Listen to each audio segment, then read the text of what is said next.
Hello everyone, I'm Duke James, and this is the continuation of my Ireland campaign in EU4 Meiou and Taxes.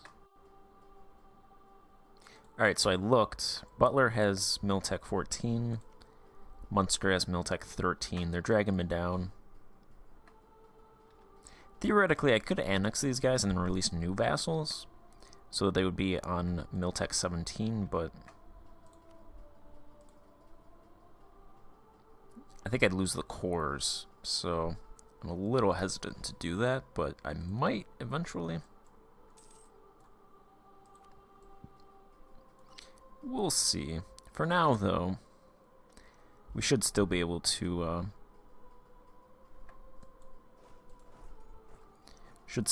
win.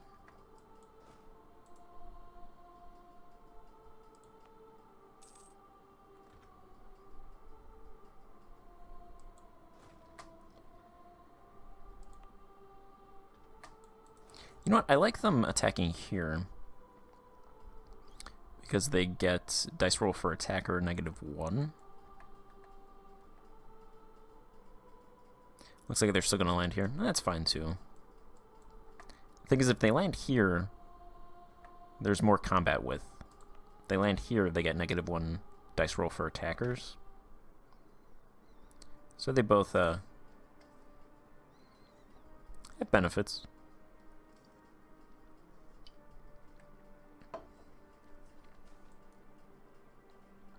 There's a plague in that province. That sounds like China. Yeah, I don't know it exists, so I'm going to imagine it's China. Or Indochina.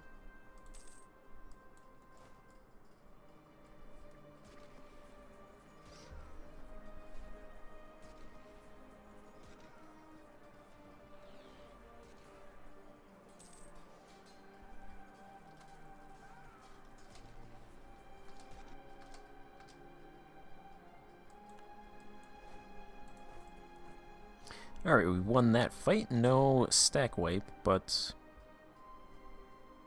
should be able to walk over there.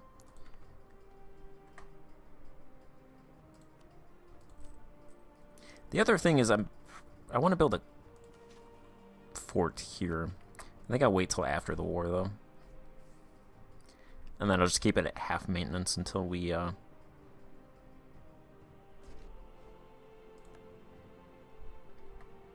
until I go to war. We got that level 2 road. Doubles the trade power from the first road, a little bit more local trade power percentage. Gives a little bit of base urban gravity modifier, urban production power.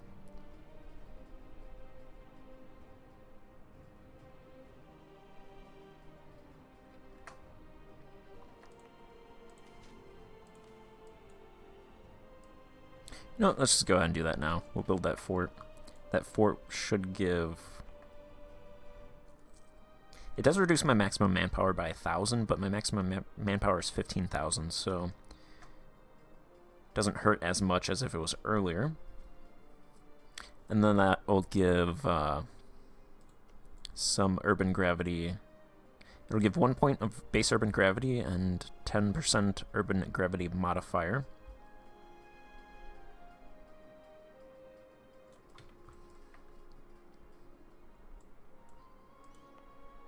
So it'll help with the city. And then it should also give...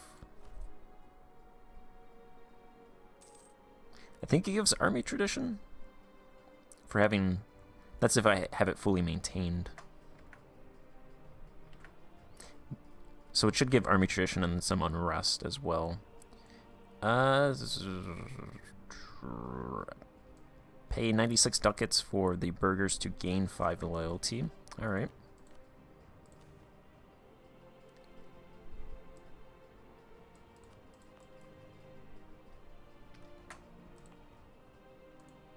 I like for this province, Dublin, to flip back to the burghers, so maybe I'll build after my capital in Dublin so that flips back, because I think it's easier to get this to flip back to the burghers than it is to get the province north of my capital to flip from the tribals to the burghers. I think that's what I'll do.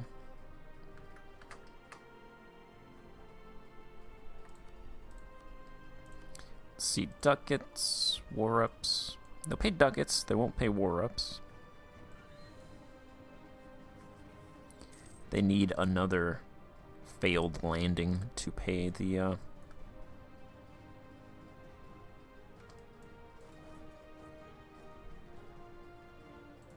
Hey, do you want to land in Loch Garman? That would be nice.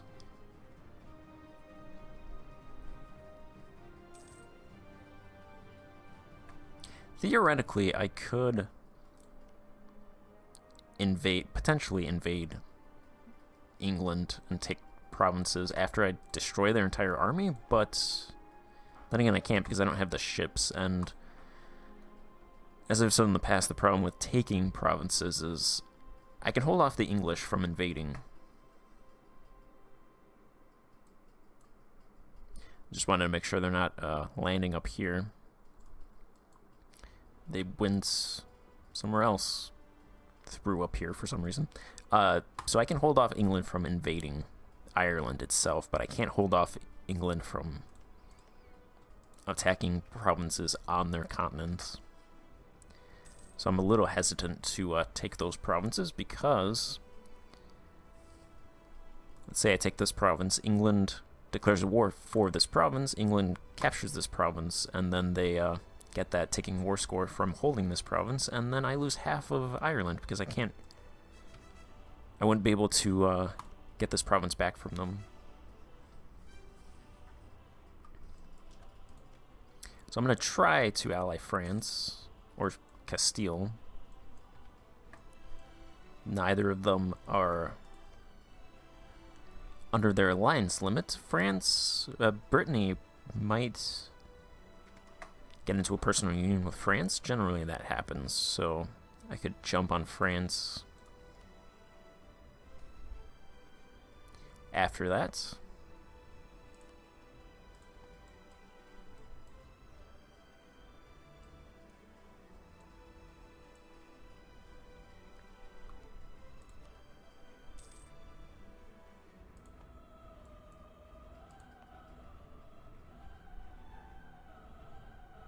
England is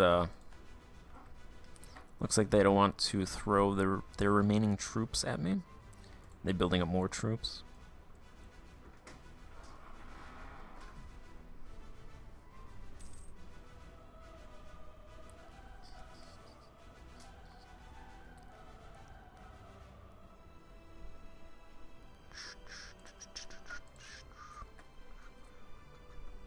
We are making 382 apparently. I'm surprised I'm not being subsidized by France. France, throw some ducats my way. Throw some cash. You're rivaled with England. Castile. You're rivaled with England.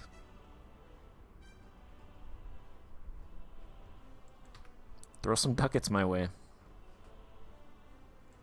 Alright, these guys are landing in Loch Garman.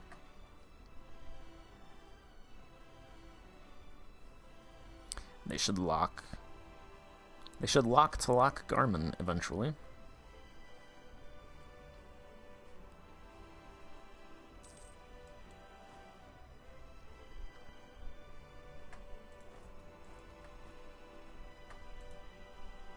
It actually doesn't say though, so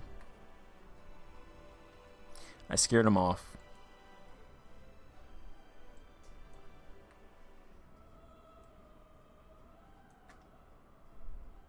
That's right, England. Be scared of me.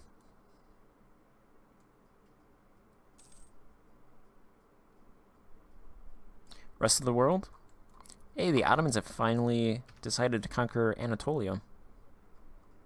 And they wiped out the Anatolian Beyliks.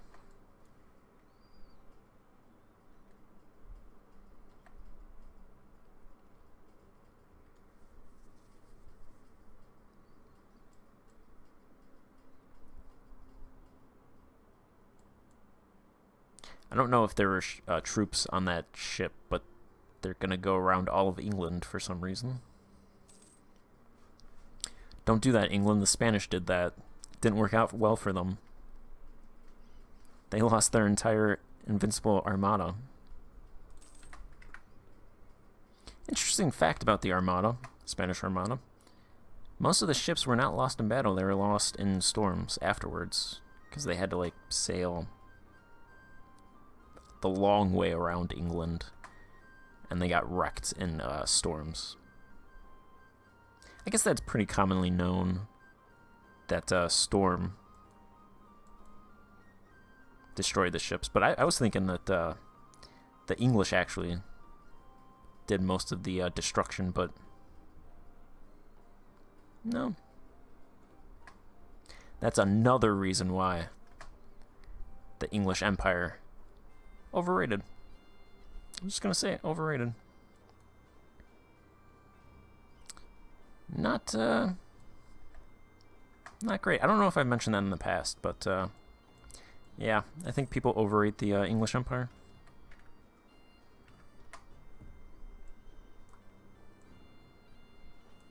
Yep, that's it. They overrate them. I mean, who did they defeat? Bunch of natives. They took land, unoccupied, controlled by natives.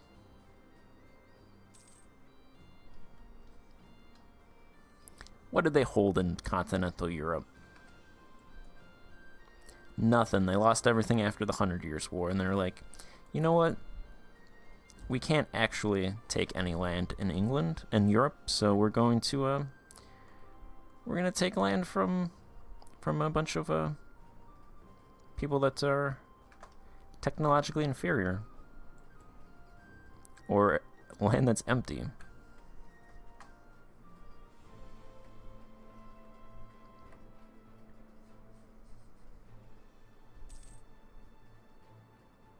I mean, I wouldn't rate any English battles in terms of, like, domination and importance. Like, there's a couple from the 100 Years' War. There's Waterloo.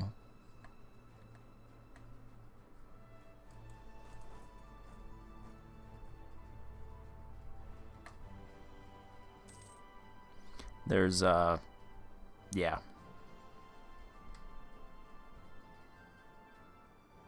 Other than those,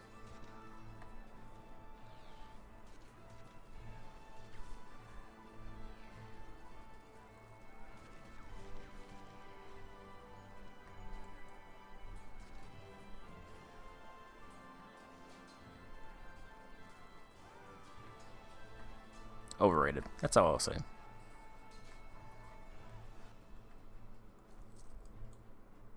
I mean, they can't even defeat some Irish people.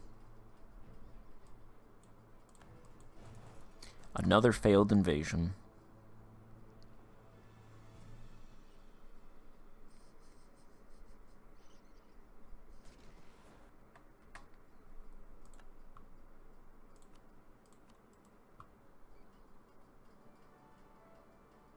England is making gains. Sure you are.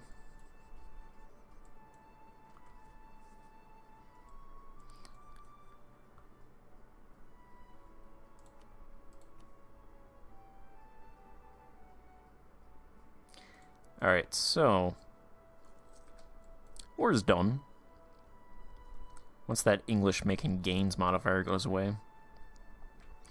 And once this blockade ends, we should be able to peace out and get Ducats War up, so I'll probably do that outside of this episode. And for now, I will end this part here and then pick it on the next part. So thank you for watching. We're going to build that city hall in our capital. Should give a nice boost to the urban pops and the urban gravity. So, yep, continuing development in our capital, building some ships, getting manpower. Hopefully once France loses an ally, we can ally them, and then eventually take the fight to England, and then colonize, and then potentially either form the Celtic Empire or the North Sea Empire. Of course, Ireland wasn't included in the North Sea Empire, but I figure, why not? We're over here. We're in this region. So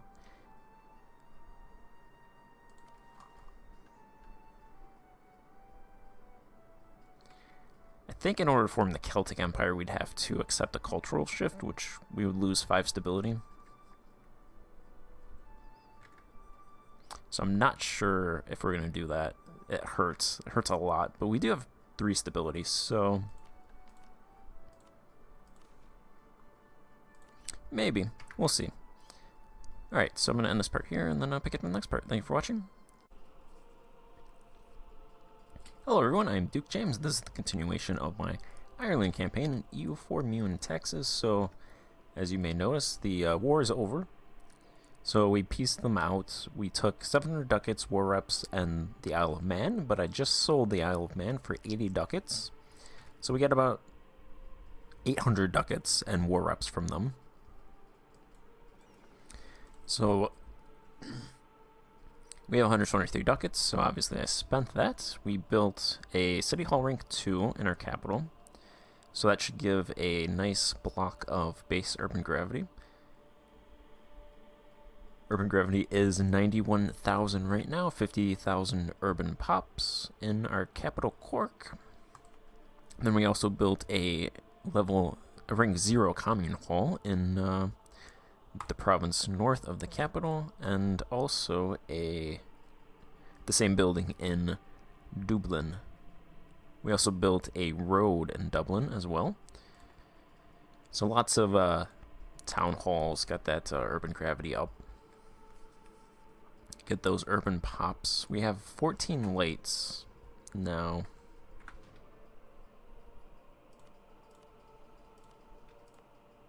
So I think I might build a military port in my capital, and that'll give 5 force limit, 5 naval force limit. I think it gives 5 naval force limit. We can just check. Yeah, 5 naval force limits, some shipbuilding time, local defensiveness, ship repair, a little bit of base urban gravity, and a little bit of local trade power as well. So we'll see how much that costs. Looks like 750. With that, though, we should, by the time we get that, should have 20 naval force limit, which means we can build 20 lights, and we can also pick a naval doctrine at that point. So I would pick the one that gives plus 33% trade power for light ships, so that'll give a nice chunk of trade power for our node, and we can continue our domination. That'll give us should give us a lot of extra incomes, monthly income from those ships. Also, our current fleet is kind of old. A lot of these ships, there's a warcog. The Latine sailed caravel is the most advanced ship so far that we can build. So we got some warcogs and some crayers, which means 6 of these are old, so we could upgrade those eventually and get some more trade power out of those ships as well.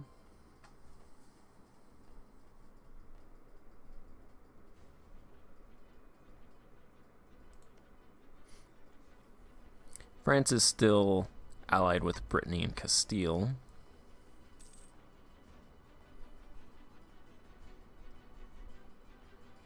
Maybe I'm wrong, but I really think we can out-economy England, especially if they're going to attack us every 10 years.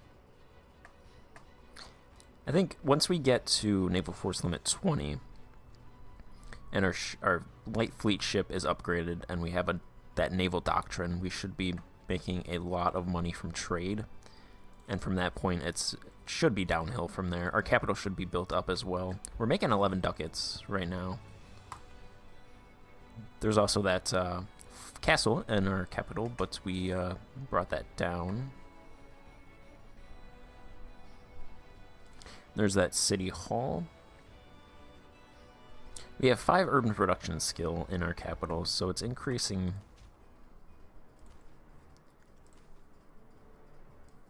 It's increasing by about 0.6 a year.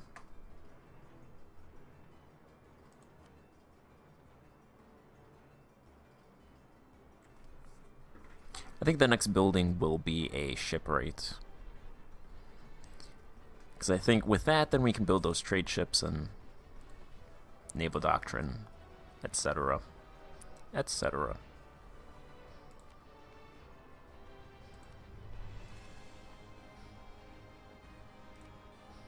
I want Dublin to flip back to the burghers.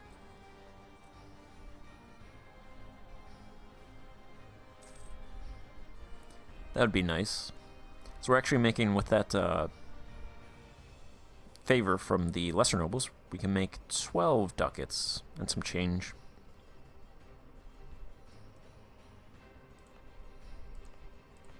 And of course, our development is going to go into these 4 provinces, mostly these 3 provinces now, because our capital is very developed. So now we'll sit back and take the cash from our capital. Compared to London, they make a ducat 48, we make a ducat 40. So we almost make as much money from our capital as they do from theirs, despite having 4 less development.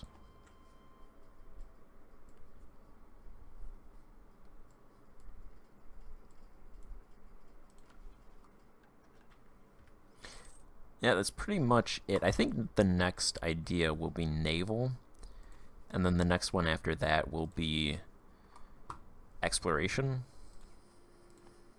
I'm not in too much of a hurry because I don't own any provinces to get me to North America. I suppose Norway could do it. Generally, I've played Castile and Genoa, so in those campaigns I conquered the Canaries Islands, and I used that to get to North America. But so I don't have much experience playing up here.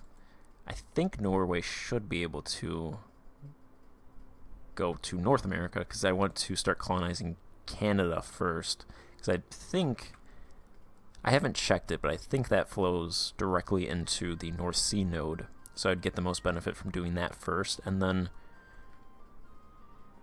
I could go to North America and the Caribbean after getting a foothold into the Northwest Atlantic, but right now those are worthless because I don't have any trade power in that node.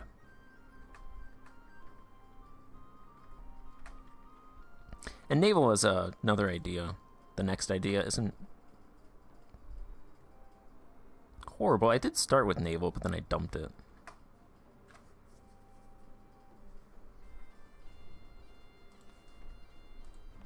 How are we coming with the institutions? So I'm getting banking, but I'm not getting Renaissance. Then again, nobody over here is getting Renaissance anyway, so.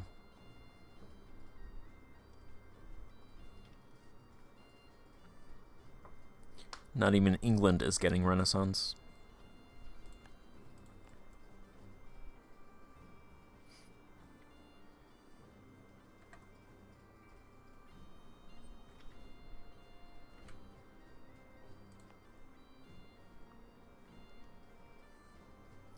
Our capital should be downhill from here.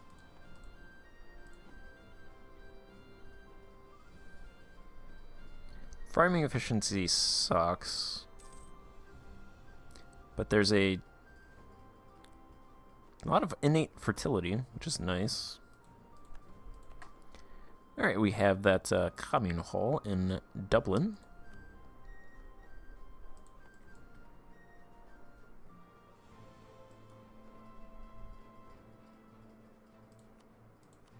I did have an advisor. He was a half-price advisor. That was a while ago. I think I'm going to collect ducats for now. Maybe do this guy? Not sure.